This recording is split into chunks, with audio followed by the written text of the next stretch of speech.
I'm Marty Maron. I'm I actually work at the Leahy Hospital HCM Center in Boston, and I am really thrilled to be here with everybody this hour. This is really an incredible, opportunity because we get a chance tonight to really interact with two really incredible human beings that have hypertrophic cardiomyopathy. I'm going to introduce both of them in just a second. Usually in these kind of formats, I'm mostly almost always talking about aspects of management of hypertrophic cardiomyopathy. How do we treat patients with this disease? How do we diagnose it, the natural history, and everything else. This hour is going to be different. This is a different hour. And it's really an opportunity, I think, for all of us, including myself, to learn about hypertrophic cardiomyopathy through the prism and the view of these two really incredible individuals and patients. It's these two people who really have, in a way, had their lives transformed by this disease. You're going to hear their, incredible stories, their patient journey, and their really impact. And it's been an enormous impact on the HCM community at large. They really have taken something, like hypertrophic cardiomyopathy. They have engaged it in a way to really deliver a force of good for the community at large. And for that, I'm really interested, and I hope everybody else will be, in learning from them tonight. I expect we'll gain a lot of different perspectives and insights on this disease. I know for myself, over the last 20 years, I perhaps have learned the most about this disease from patients themselves. And so with that said, let me introduce our two guests tonight. First is Lindsay Davis from originally from Ohio, and in fact was Miss Ohio, I believe, in 2010, 2011. Lindsay obviously has hypertrophic cardiomyopathy, as we've said, but Lindsay's really become also a prolific heart health advocate. She really has done an incredible job over the last many years advocating for young patients, patients at large with heart disease, with hypertrophic cardiomyopathy. A number of things have culminated, including one of her great achievements, which is passing in the Ohio legislature Lindsay Law, which is a law that protects young people against sudden cardiac death. She's also been part of passing laws in other states. As an advocate, she engages with local and national politicians, healthcare providers, media. She's also a prolific writer. Her works have appeared in popular media, including USA Today, Sports Illustrated, Newsweek. She sits on the board of many organizations, including the ACC and the American Heart and the British Heart Foundation. We could go on and on and on about Lindsay. We look forward to, as I said, learning an enormous about her vantage point about this disease. And with that said, how we're going to go next is we're going to show, before Lindsay kind of takes us through a little bit about her story herself, we're going to see a short video that's been put together that I think you'll enjoy. So let's roll the video on Lindsay Davis.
Okay, that was great. We really ran the whole gamut there from ballerina to Miss Ohio to patient to advocate. Lindsay, it's so great to have you tonight. Why don't you tell us a little bit more about your story? Well, thank you so much for the incredibly kind introduction. I have to say, I'm completely honored to be here tonight with you and with Mike. Both of you I have looked up to for many years, and it's a complete honor to be alongside you on this panel tonight. With that, I'd like to tell you a little bit about my story from my perspective. I was a ballerina from the time that I was 3 years old and on. In my teen years, I was dancing about 7 days a week. I started to feel symptoms such as chest pain, shortness of breath, racing heart, and I kept passing out in dance class. My teachers all thought I hadn't eaten enough or I was dehydrated. My mom took me to countless doctors, and they would all take one look at a thin, athletic ballerina and immediately dismiss my symptoms, claiming it was asthma or chronic fatigue syndrome, both of which I do not have. One spring morning when I was 17, I looked in the mirror and my face and body were so puffy. I decided to step on my mom's bathroom scale. Although I wasn't in the habit of weighing myself, I noticed I was 20 pounds heavier than my most recent doctor's visit. I thought something must be wrong with her scale, or I was remembering my weight incorrectly. Later that day at my rehearsal, my legs felt like I was dancing on quicksand, and I kept sinking and struggling to breathe. I went home that night and ended up collapsing in the hallway on the way to my mom's room to tell her I wasn't feeling well. I was taken to the hospital and had so many people listening to my chest that I began to feel like a seashell they were listening for the ocean in.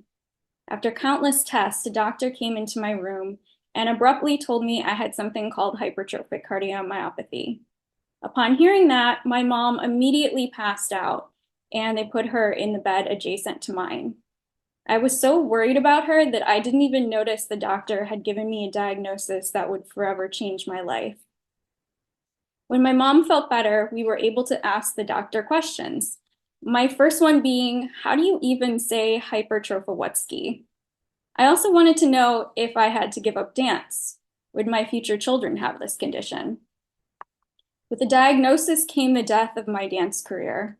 Up until then, I had been on my way to attend Juilliard, and when I finished, I wanted to dance with the Paris Opera Ballet. I was now face to face with a heart condition.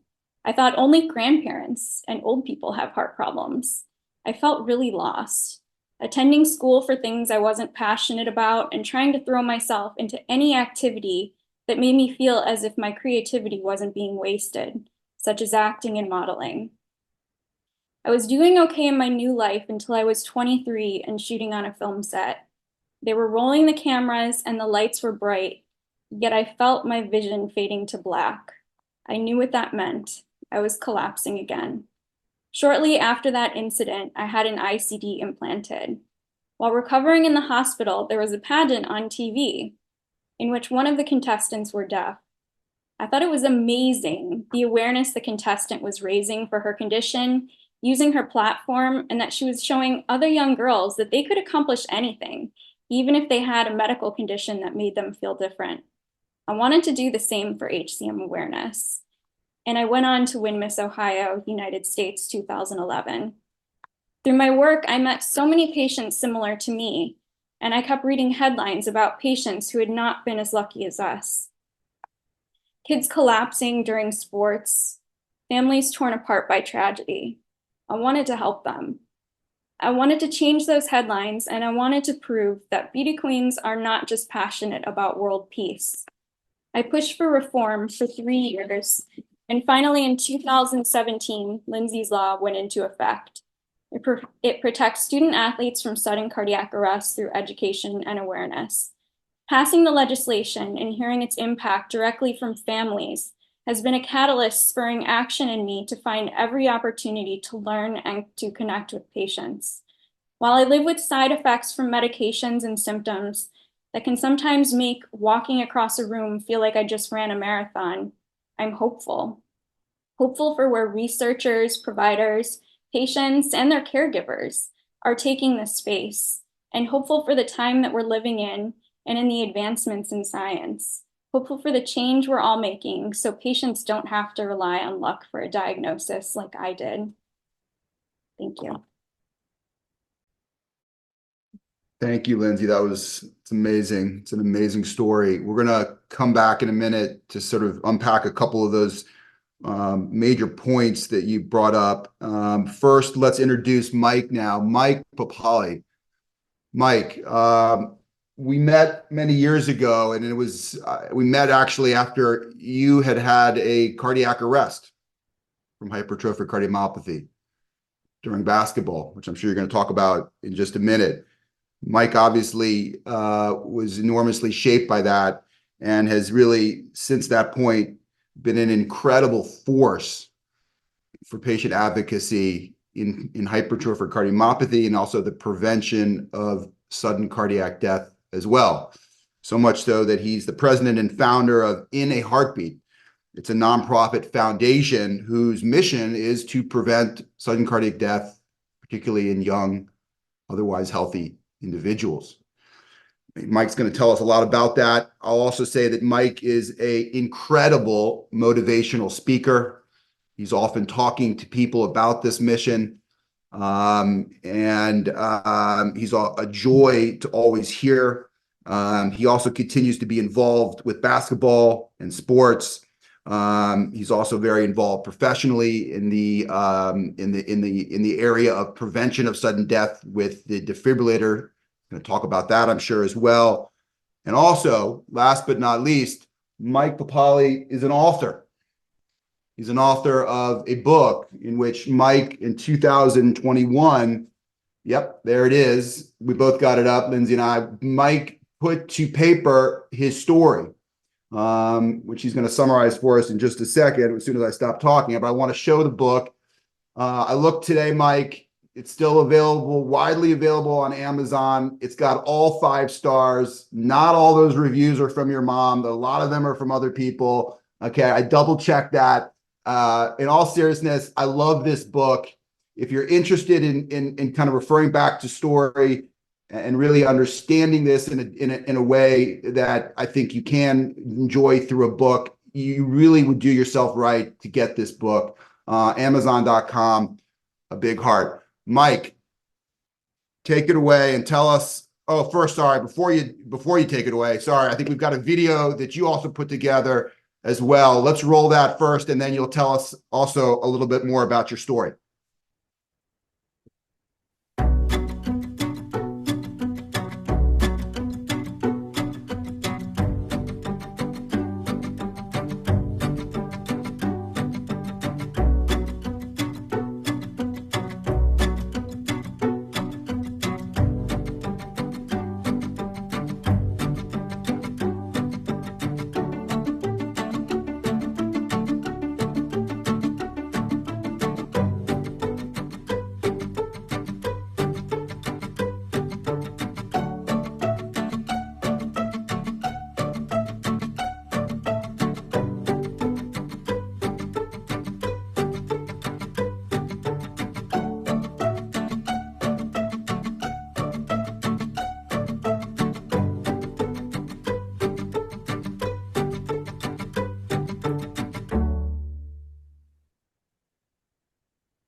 Great. Fantastic. So Mike Papale, tell us the story. Awesome. Thank you, Dr. Maron. I just want to echo what Lindsay said as well. It's such an honor to be here. And as Lindsay said, I followed her journey and she's had a tremendous impact on my life. And obviously, Dr. Maron, you've had a tremendous impact on my life as well. So it's really cool to be here to be able to do this with you all. And I honestly, I'm familiar with Lindsay's story. We kind of have a lot of similarities kind of in terms of, growing up for me, I was very passionate about playing basketball. And, I appeared to be this, young, healthy guy. My parents were very diligent about taking me to see, my pediatrician and get my annual physical and my sports physicals and really thought they were doing everything that they needed to do to keep me safe. I never really showed signs or symptoms of heart disease or hypertrophic cardiomyopathy when I was younger, at least not that we knew of. And my life was you're going great. I wanted to play basketball in college, and I was training at a relatively high level. And again, nothing really ever stood out to my family or me to make anyone think that I could possibly have something wrong with my heart. And in addition to that, as Lindsay mentioned, we kind of associated heart disease with, old people and people that didn't take care of themselves, or people that didn't eat well, or people that smoked. And we never thought that heart disease could affect, seemingly young, healthy people. Um, I found out about this. It was a summer between my junior year and senior year of high school, and I was a camp counselor at my dad's basketball camp. So on August 24th, 2006, my brother and I, we woke up in the morning at like 6 a.m. and we decided that we were going to go do a basketball workout before we worked at this basketball camp for the day. So, one of our friends picked us up. We went over, did a very normal workout. And I still can remember it to this day. And it was totally fine. Nothing really was out of the ordinary. After the workout ended, we went over to our local Parks and Recreation Center, again, where we were working at this camp. And I walked in at like 8 o'clock and said hi to my dad. And I don't remember anything else that happened after that. So for 2.5 hours, I was, hanging out with kids, coaching, refereeing. And at about 10:30, we had just come inside. I sat down in the bleachers next to one of my best friends and had a bunch of kids sitting around me. And I just kind of like fell forward onto the ground. Out of nowhere, went into sudden cardiac arrest. And, as we all know, immediate CPR and a quick shock from an automated external defibrillator are crucial in having a high survival rate for sudden cardiac arrest. Unfortunately, in my situation, people really didn't know what to do. People thought the agonal gasp that I was making and doing were signs that I did not need CPR, and there was no AED in the building. So I was very lucky that when I did call 911, there was a volunteer EMT next door, and he got the call on his pager, and he recognized the address, came over, and gave me very, very high quality CPR until an ambulance showed up, and they used a defibrillator from the ambulance, and they did get a rhythm back. Um, you know, I was rushed to a hospital and then to another hospital and was unconscious for a bit. But the first night I was in the hospital, doctor pulled my parents aside and basically explained what they thought the conditions that I have could be prior to me going through the testing. And my parents were just so surprised that, again, their young, healthy son could possibly have one of these diseases. And, after going through the testing, I was diagnosed with hypertrophic cardiomyopathy. And as Lindsay said, doctor came in, diagnosed me with the disease, and then also told me that I could no longer play basketball, which was how I kind of, oops, sorry. I'm in a room and the light just went out. Hold on. Sorry. All right, I'm back. Okay. So yeah, doctor told me I could no longer play basketball and was completely shocked and really upset and changed the whole trajectory of my life. So I, like you mentioned, Dr. Maron, connected with you at that time and really had to kind of figure out a new journey, a new path, and kind of figure out what was next for me, and really determine how I was going to kind of move forward and create a new journey and try to get myself back to living a normal life with hypertrophic cardiomyopathy. Mike, it's amazing. It's an amazing story. So thanks for sharing it with us. And again, I think we'll come back to a couple of those points and maybe try to unpack them a little bit more in detail. And perhaps start here with both of you. You're both patients. You're both incredible patient advocates. You engage other patients. Reflecting back for a second, and there may be listening tonight, lots of patients, maybe some of them young. When this shock of getting a diagnosis of HCM, it can often come out of the blue, as you've talked about. It's a huge turning point. It's a huge weight. There are lots of different components to hearing that you have heart disease, particularly at a young age. what advice, kind of looking back a little bit, what advice would you give to patients that are receiving a new diagnosis of hypertrophic cardiomyopathy out there in the short term first? Or how do you, if you're listening tonight and you've heard that you've had diagnosis, it's been within the last couple months or year, or you're struggling, what would you say, and what do you say to those patients to sort of give them the kind of guidance and advice? Let's start with Lindsay. What would you say there? The most important thing that I needed someone to tell me was life is not over.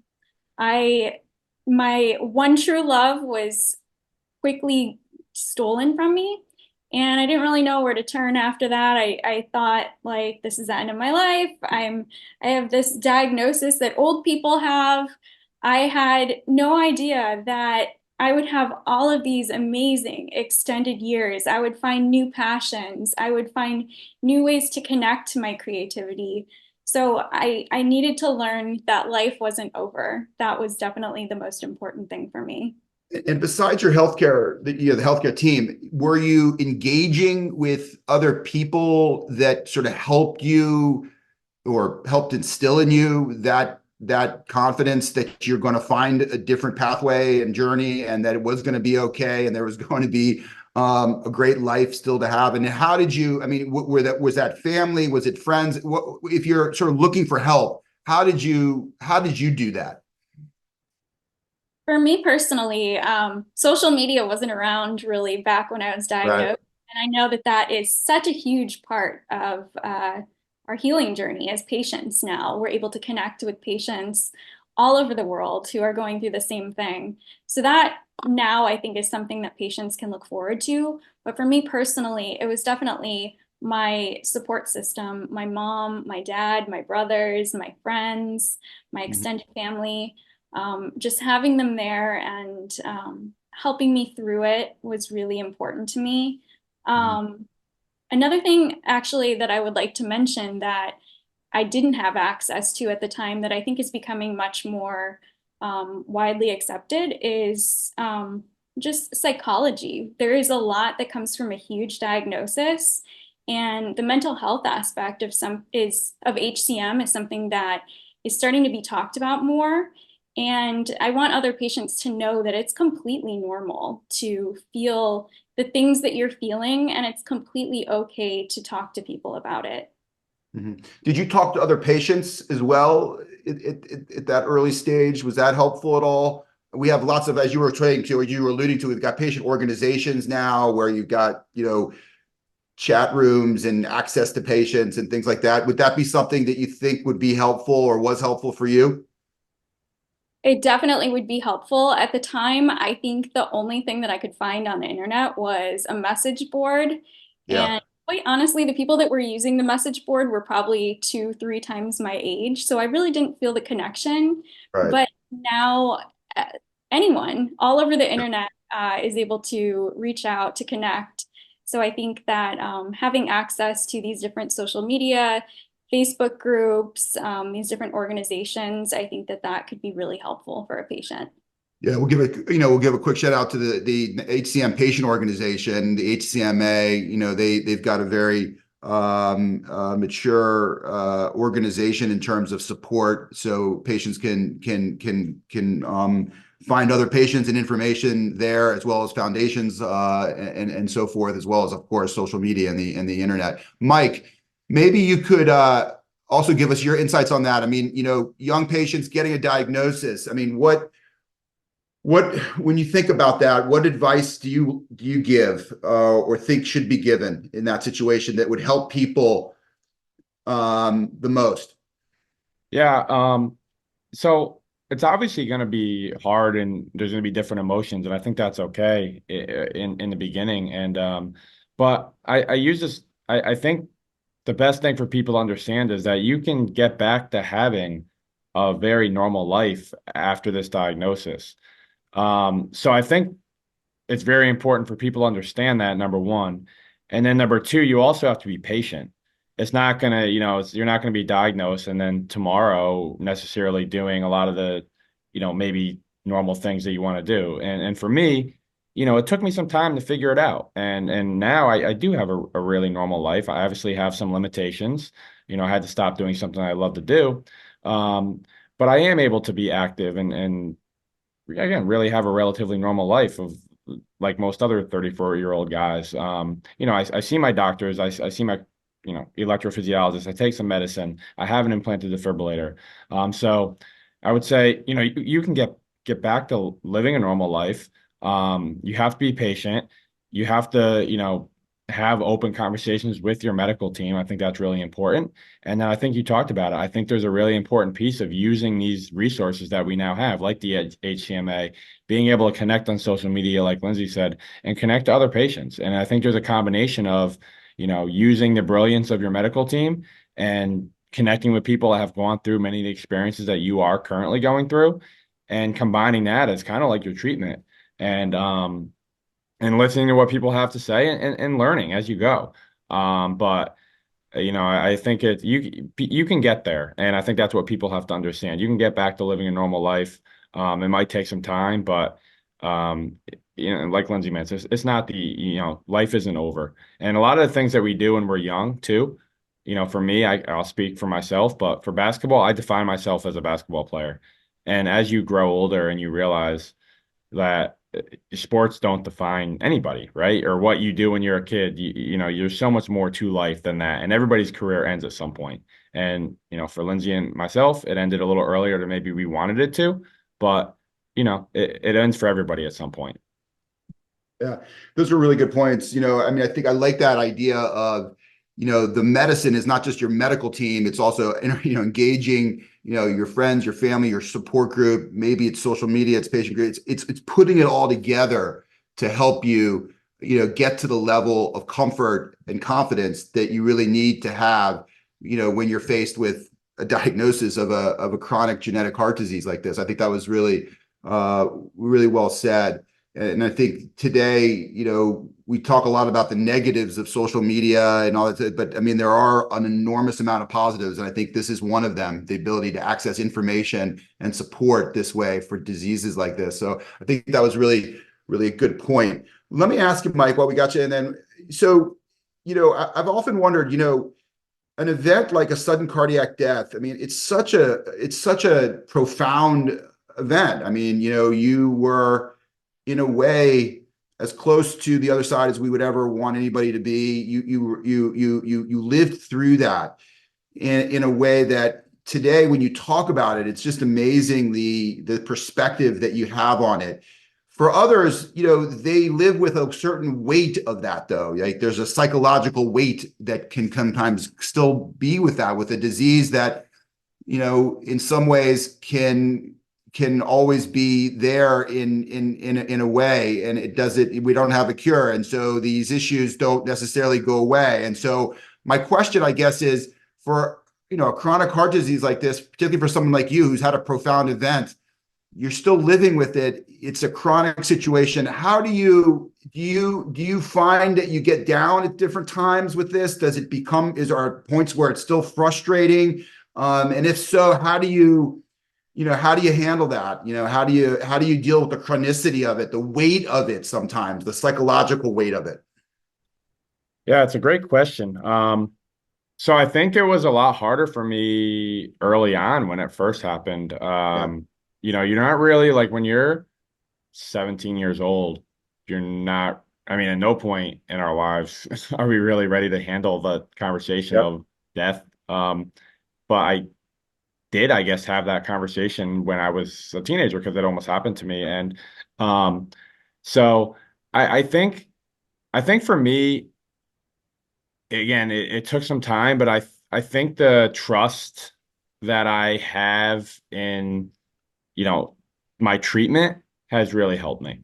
Mm-hmm. Um, I think it's really helped me not have the fear of, it happening again. And that like early on, I had a fear of dying, a serious like fear of Right. my big thing was like I thought I was gonna die in my sleep, right? And Right. nobody's gonna be like around to help me. Um, and I think over time I just, learned to trust treatment, learned to trust the team, and that's helped me with that. I don't know if I'm completely answering your question because it's a tough No, one, it's but good. it is definitely like something that's there, but it's not something that I'm constantly thinking about, to be honest, because I think I feel so confident about where I am with, my treatment of the disease.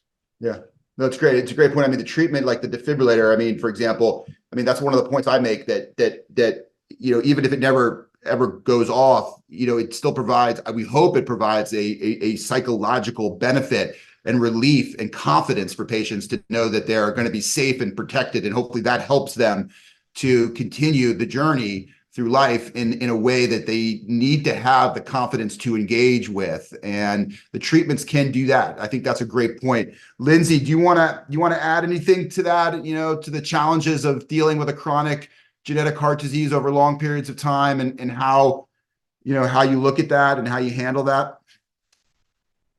Well, I think for many patients, the actual day-to-day symptoms that a lot of people would think are awful and that we have so much we're dealing with, we are just kind of used to it. We're kind of used to being out of breath when we're walking up the stairs, having to take an Uber 2 blocks to go to the grocery store.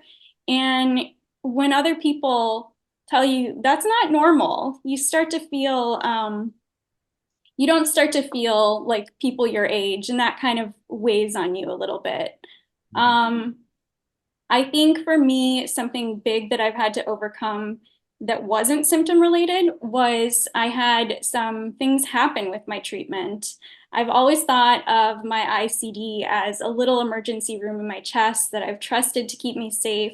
It's always made me feel better, but I had some things happen with my ICD. I was knocked down in the middle of the street from some inappropriate shocks. I had a rapid battery depletion. So now every time I'm walking down the street and my coat feels a little bit tight on my chest, I think about that. And that's not something that we should have on our mind. Or the other day I was in the grocery store and someone was paying with a credit card and I started hearing beeps and I was like, is that me beeping again? Your ICD beeps if your battery is depleting and some other time. So it makes me a little bit paranoid sometimes. And that's something that I've had to deal with. And I guess the only other aspect of the mental health aspect would be I think a lot about my family and the burden that my disease has on them. Um, I think about all the nights that they've spent in the hospital with me. I think about how worried they must be. There's often times that I don't even tell my mom what I'm feeling because I don't want to worry her. Um, so there are a lot of aspects that we deal with kind of behind the scenes. We think of HCM as a sensationalized disease in which athletes are dropping on the field, but there's just so much. It's such a complex disease that touches so many things, not just the heart. And it's important to think about that. Yeah, and I think your point earlier it was a great one too about that, is that, one thing we have not done a great job with at all, and you pointed this out rightfully so, I think in terms of the cardiology community, is the mental health aspects of a chronic, complicated disease like this. And we're starting to talk a little bit more about it.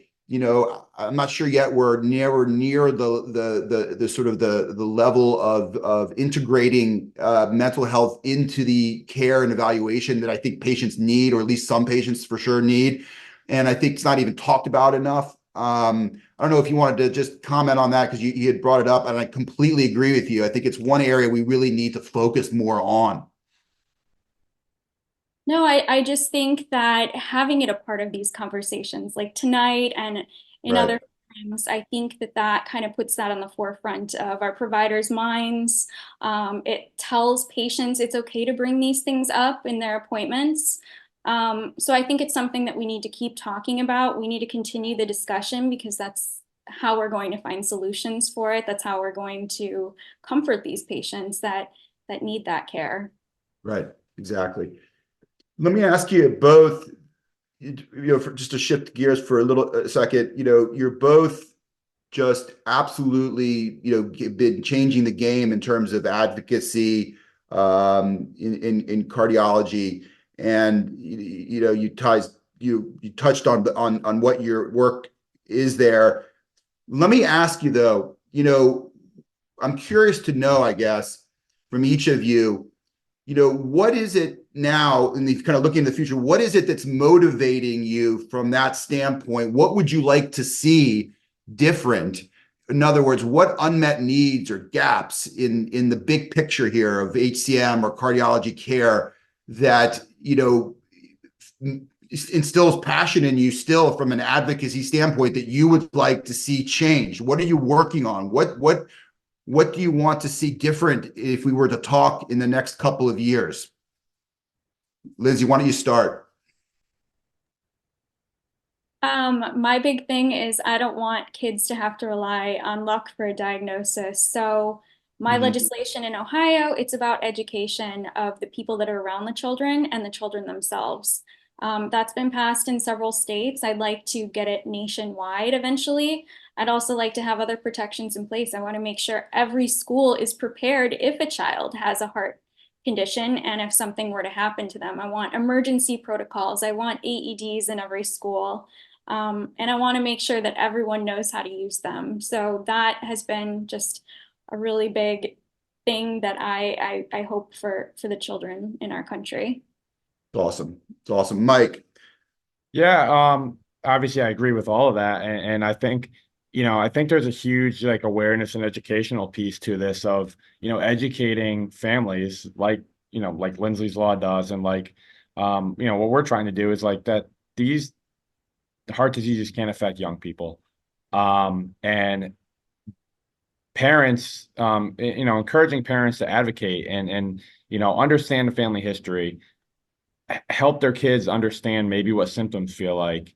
And then obviously from that is trying to detect these conditions if possible. And then, we always need to be prepared, right? There's sudden cardiac arrest is going to happen.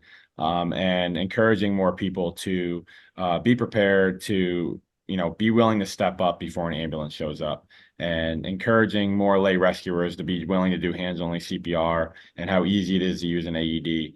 Obviously the ultimate passion, the burning passion is that we do still see young people that are dying at a very young age. And a lot of times it's because there might not have been an AED and there might not have been an emergency action plan or whatever the case is. And that's really what the burning passion is. We want to see less of those stories, right? We want to see, and I think we are seeing more safe stories. We're hearing about more people maybe being diagnosed at a younger age and more people surviving cardiac arrest. So ultimately, I think it's a combination of both of those. It's some primary prevention, and hopefully we can detect some of this stuff. And then obviously, we're never going to detect everything. So we need places to be prepared to handle a sudden cardiac arrest emergency. Right. And I think, just to highlight that for just a second, I think Lindsay's Law, we can talk about a little bit more about that in a minute, but I think we heard a little bit about it, and I have no doubt that law has had a huge impact on saving lives itself through that kind of legislation. That's one potential impact. You're impacting, I think, and have been impacting at the level of, getting the AED, the life-saving treatments to places where it needs to be so that it can be utilized if patients unexpectedly have a cardiac arrest and can be appropriately resuscitated and treated, because your foundation put that device in there, the AED in that location, so that it could be utilized. And tell us, that has happened probably since the foundation started. It has probably happened more than one time. And so you've been directly involved in directly saving lives by the fact that you've put these devices in places that they weren't before. Is that correct? Yeah, absolutely. We know of some AEDs that we've donated that have, the AED itself has been used on somebody and resuscitated them. Right. And I think with that, though, a part of what we try to do is it's about, donating the AED, getting it there somehow, however it is, we get the AED there, but also making sure this place does have a complete AED program. And I think that's the big takeaway, right? We've seen cardiac arrest on the biggest possible stage ever this past year in the NFL. And the biggest takeaway from that was, it doesn't have to be luck. It's people being prepared, and that's having the AED, having the emergency action plan, having people that are comfortable doing what they need to do, and then maintaining the AED. So giving the AED is important, but also making sure that all these schools, organizations, whatever it is, are fully prepared with a full AED program. Right, right. It's great stuff. It's great stuff. Lindsay, I just wanted to give you a chance to respond about the legislation that you've been responsible for pushing through, and just if you wanted to comment about its direct impact too, feel free. Obviously, we'd love to hear about that. Yeah, the legislation educates coaches, parents, and the students themselves on signs and symptoms of a heart condition. And if any child is exhibiting those symptoms, they're removed from play until they're medically cleared. I have gotten amazing emails from families. I got to meet a young Right. man who was saved recently, and it was just very touching. As Mike was mentioning, Damar Hamlin's collapse last year has put a lot of attention on heart disease in athletes. We used to look at an athlete and think that they're the epitome of health. And now all of these high profile organizations are saying, no, actually, like anyone can have a heart condition. So it's been amazing for awareness. We've got the NFL on board now, and every single sports league in the US, the NBA, the NHL, we formed an alliance, and we're working to pass legislation in every state to get these AEDs in every school, to have emergency action plans. And in Ohio, we're actually amending Lindsay's law to make sure that every school has AEDs. It's quite expensive, so that's why it wasn't a part of the original legislation, but I'm really thrilled that we've gotten so far with it. It's passed in the House. We've gotten 2 hearings in the Senate, so I think hopefully, crossing fingers, this year we'll have Ohio's children protected in every school. That's incredible. That's incredible. Great. I mean, incredible work. Fantastic. We're going to take questions in just a minute. I just was curious to hear both of your thoughts, on one aspect of what you were just sort of talking about, which is that there's also been, a movement in cardiology, at least certain segments of cardiology, to liberalize, the ability for athletes with heart disease to play competitive sports with heart disease, right? To respect, in a way, I guess I think that's the right word, to respect and honor the free will and decision of athletes with heart disease if they want to engage in competitive sports, which could be a situation that could increase risk. But if they understand that risk and everybody is in agreement that those athletes, should have the opportunity to play. Just wanted to, for 2 people who are spending a lot of time trying to protect young athletes, in particular, from adverse events, particularly during sports, wanted to hear your thoughts just about that, and kind of how that whole thing has evolved, and what your thoughts were, and what you think about it. Why don't we start with Mike, and then we'll get to Lindsay. Yeah, it's interesting. Obviously in my situation, it was very black and white. It was, Yeah. this happened to you and you can't do it, you can't play anymore. And I obviously do think there is something healthy about allowing people to do something they love to do. I am very satisfied and happy personally with the way my life is going. I was told I can't play. I think if if we know that someone has this condition and we know how we can keep them safe, and we put things in place to ensure this person's safe while they're doing a sport that they love. I think it's a good conversation to have. I know every situation's a little different. Yeah. Yeah. But obviously after going through what I went through, I have to stand by the fact that the most important thing is your life. And, if we're if there's going to be risk, and in theory, there's risk in sport, no matter what, whether you have heart disease or not. But, as long as, there's things in place and we're doing the best we can to keep the person safe while they're doing it, I think it's a conversation that's good that's being had. Great. Lindsay, you want to jump in on that? We'd love to hear your thoughts on it. So a diagnosis of any kind isn't fun, but I keep saying that right now is probably the best time to be diagnosed with HCM. There has been, not only in treatments, just how far we've come along since my diagnosis, but there has been so much work put into the sports cardiology aspect of dealing with HCM. We now have actual charts that tell you the different levels of intensity with exercise. We have so many papers talking about how important shared decision making is in the process of return to play. We also have the most remarkable sports cardiologists working on specific studies. Right now, there's one called ORCA.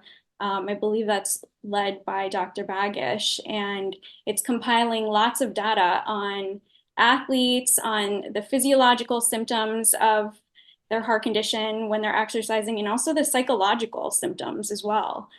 So they're kind of getting a more holistic view on how to deal with these athletes that are removed from play. I mean, when I was diagnosed with HCM, it was kind of a one size fits all treatment plan. It's just, you got to quit, and that's it. There's no more discussion here. And now we actually know that exercise is good for the HCM heart. It just matters how much exercise and what kind of exercise. And it's important to speak to your cardiologist about that. It's important to know how to protect yourself if you're partaking in that activity. So I think it's a great time to be an HCM patient, to take part in those conversations with our doctors. Yeah, great point. It is a conversation that is really, really important to have with probably an expert cardiologist in that area too of HCM and sports. Very, very important, but well said. Very good points on that. Let's go now. We got 10 minutes left. Let's take some questions, and there are a number of them. Let's start first here. Mike, this is to Mike. In your book, you mentioned your path on finding, good HCM care. The question is, how important is it for patients to find high quality, comprehensive, HCM care, for example? Good question. Yeah, I mean, I think it's crucial. Yeah. I think it's crucial. Again, you have a diagnosis, and why wouldn't you want to see someone who is an expert, in the diagnosis? And I'll say for me, it was a turning point in my life. I don't think if I did that, I don't think I'd be in the position that I'm in now. I think that, with any diagnosis, I think you want to be seen by someone who is spending their life learning and researching about your specific disease. So I think it's crucial. And, for HCM specifically, there's tons of resources out there. I know we talked about the HCMA and the Centers of Excellence, and I think it's just, I just think it's absolutely necessary thing to do. I think you have to find someone who specializes in your disease. Yeah, and I think kind of expanding on the point that Lindsay was just saying about how this is a great era, if you want to use the word great, I mean, of all the eras to have HCM in, this is one that you'd probably want because of a lot of reasons that Lindsay just said too, but also because we have lots of HCM expertise in lots of HCM centers. So if you're in the United States, you're probably within a half a day's drive of anywhere you live, great HCM care at a tertiary center. And so I think, Mike, your point about seeking that out is really, really important. Even if it's just for an initial consultation, I think that there's a lot of value in that. Lindsay, do you want to add anything to that? No, I agree. It's very important. Even if you're not close to a specialty center, you can find a specialist, go see them, and they can work in conjunction with your local cardiologist. But it's definitely very important to have a cardiologist that fully understands HCM. I can't tell you how many times I've been in emergency rooms in different places, and they're giving me all the wrong things. So it's definitely important to have a cardiologist that understands your disease thoroughly. Huge point. Very, very important. Okay, so to Lindsay and Mike,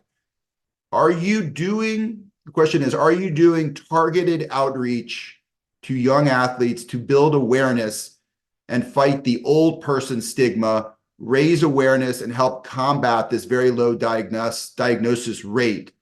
And now, and then as a follow-up, are there outreach or resource gaps in the existing HCM advocacy organizations that others could jump in and help with?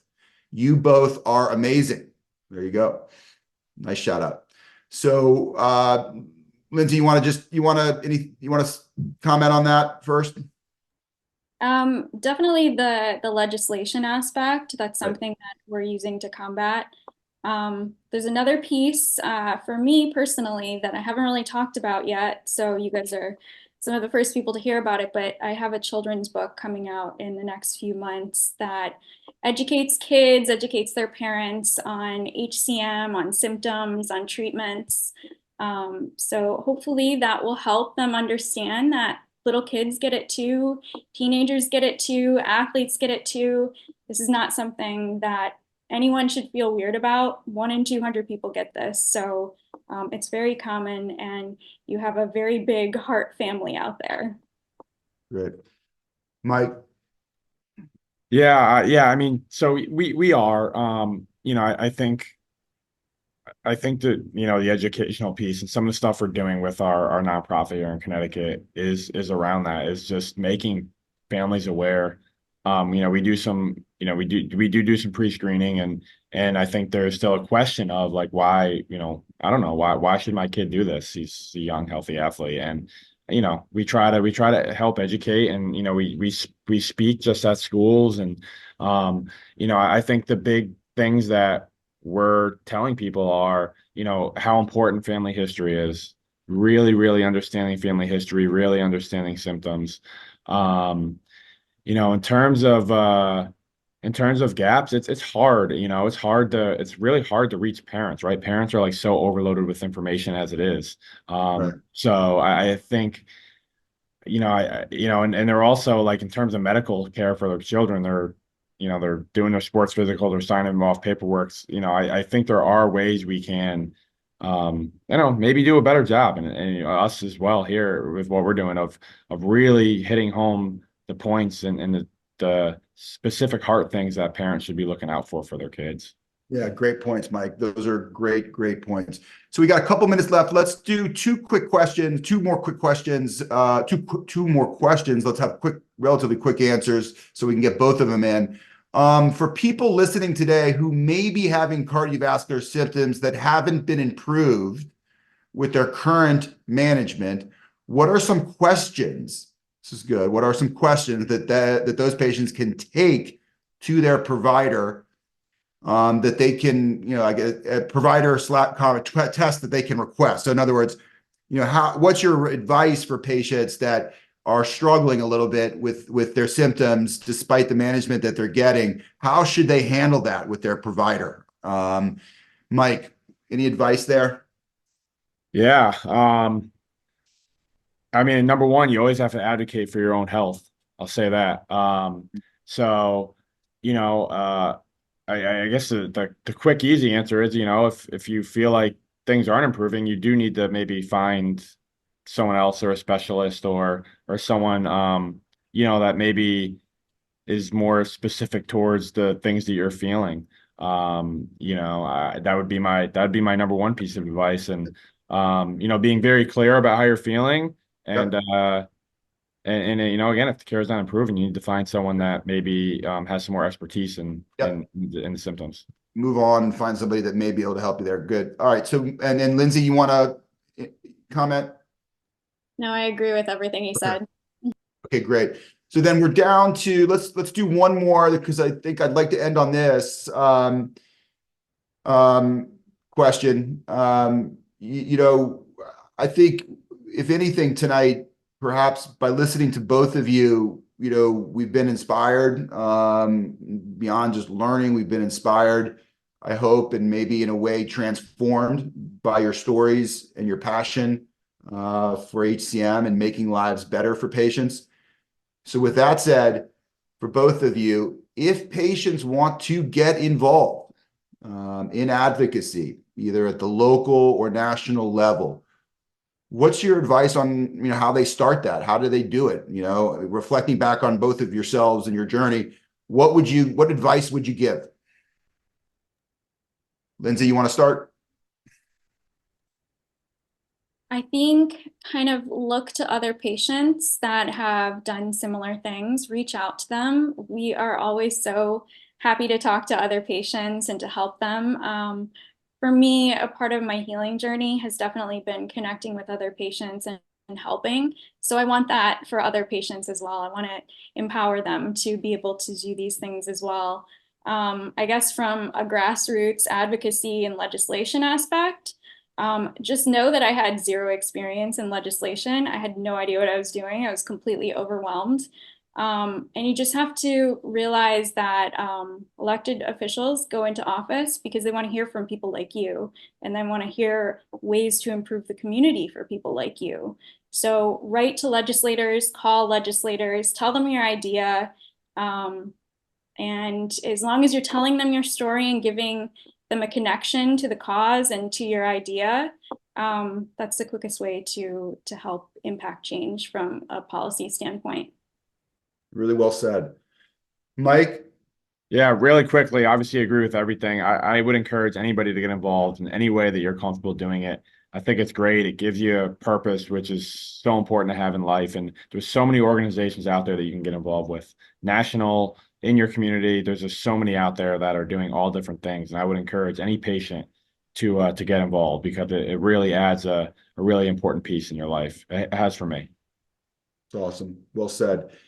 Well, we're at the top of the hour, and I'll just conclude by saying first that I want to thank both of you for spending the hour, with me and with the audience, sharing your journey, your passion, your message. It's incredible what you both have accomplished. It really is incredible. I look forward to seeing so much more accomplished as we go forward too. From both of you, and hopefully you have tonight as well inspired, or in the words of Lindsay just said, empowered others tonight too, to kind of take the cause as well. If nothing else, you've given them some confidence to perhaps find the answers that they need in dealing and living with HCM. So I just want to thank you both. It's been a great time. It's been a great hour. So thank you.